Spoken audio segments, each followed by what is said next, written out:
Hello! I hope that you're enjoying Digital Science Saturday, Bats, Spiders, and Snakes, oh my. If you haven't heard, my name is Jacqueline and I'm the Community Science Outreach Coordinator for the Pacific Grove Museum of Natural History. And I would love to wish you a happy Halloween. Right here, I have a beautiful medium-sized pumpkin.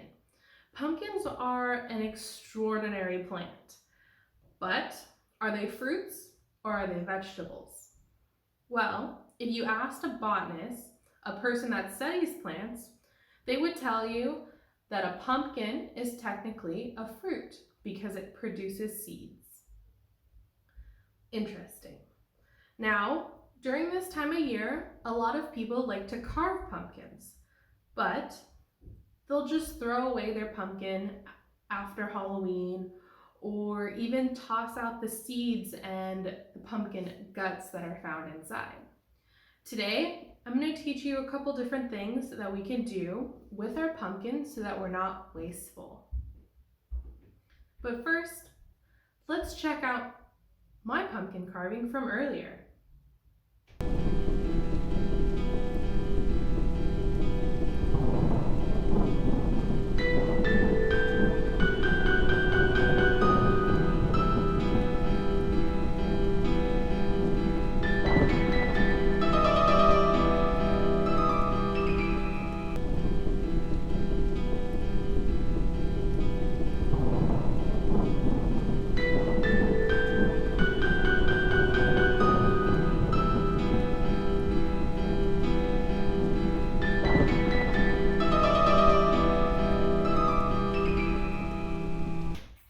Pumpkins are a type of winter squash, meaning that they are edible.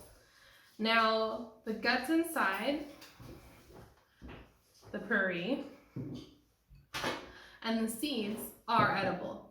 But I'm not a cook, so I'm not going to teach you how to eat the insides of your pumpkin today. First, pumpkins are found and grown here in California.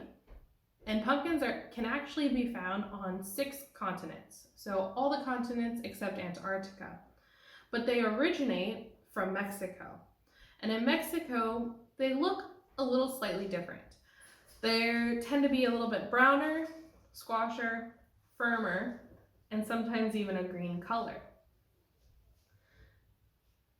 It wasn't until Native Americans and other indigenous peoples cultivated the pumpkin to look the way that we're so used to today.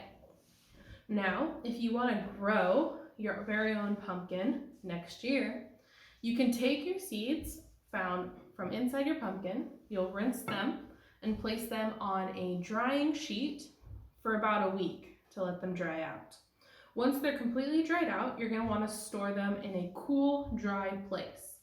They'll be ready to plant in late May and early June, and you're going to want to put these in the ground and about 5 feet at least from each other, and they'll be ready for fall of next year.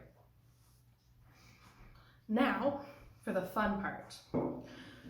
Pumpkin puree, or the pumpkin guts that you find inside of a pumpkin, actually have a lot of vitamin C, E, and A in it. I'm going to teach you how to make your very own face mask. Are you ready to get started? Great.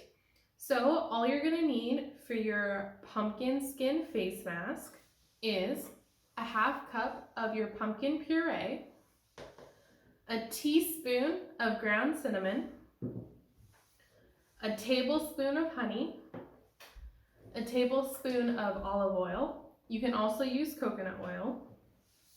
And I like to throw in a pinch of brown sugar. You're going to mix all of these ingredients in a bowl and blend it so that it comes out in a gooey consistency. So you'll put all the ingredients into a blender and you'll mix it into a nice puree. Now, it doesn't look very pretty, but pumpkin is high in vitamin A, E, and C and is great for your skin. It also smells pretty good. Now these are just a couple things that you can do with your pumpkin scraps so that it doesn't get thrown in the trash. Pumpkins that are not painted are also completely compostable. So throw it in your compost when Halloween is over. Well, thank you for joining me on today's Digital Science Saturday, and I hope to see all of your pumpkin carvings and maybe even a pumpkin mask or two. Happy Halloween!